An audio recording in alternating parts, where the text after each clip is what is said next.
So what are the four value add investing strategies, whether you're looking at office, retail, industrial, hospitality, no matter what the vehicle you're looking at, commercial or residential type investing for the long term or for the value add? What are the four types of strategies? So you have core plus, value add, and opportunistic. So let's talk about the four strategies and what they all are. So opportunistic, that's what I do. So opportunistic is investing in distressed assets, heavy lift type properties. Maybe it's a vacant building that you're turning around, or a building that you're gutting and completely redoing, or a property that you're tearing down, building ground up, or just a vacant land ground up. So that's opportunistic. That's generally more risk and higher returns. Then you have value add. Value add is where you have a performing property where you come in and you increase the income through rent increases, through operational efficiencies, but generally you have a little bit more room to increase the income of the property, therefore you increase the value. So that's value add.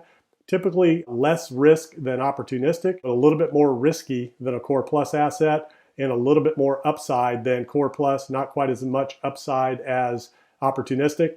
Value add can be class A, B, C, or D. It all just depends on what the opportunity is within the income increase, but generally that's going to be in your class B minus, C, D properties. Some B plus properties have a lot of value add opportunity, but generally they're going to be in your older properties that need renovations, need repositioning, things like that. Then you have core plus. Core plus is a more stabilized property, less risk than value add, not as much opportunity to increase the income, but there is some opportunity through rental increases or through operational efficiencies, things like that.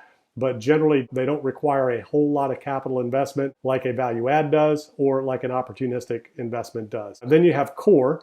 Core assets are more like a bond play, a yield play. These are fully stabilized, generally in better markets, more institutional quality type markets, more institutional quality type assets, generally B plus A quality assets that are going to be in core primary markets, and some secondary, some suburban markets with nicer assets, but generally they're going to be newer, or they're going to be properties that have already gone through the opportunistic value add approach and they've already been repositioned, maximized. So you're just buying a bond, you're buying a storehouse for cash with a yield play versus a margin play like you get in opportunistic, value add, or core plus. And it's the least amount of risk, but the least amount of return. So those are the four types of investment strategies that you can use within commercial, multifamily, and some residential real estate investment.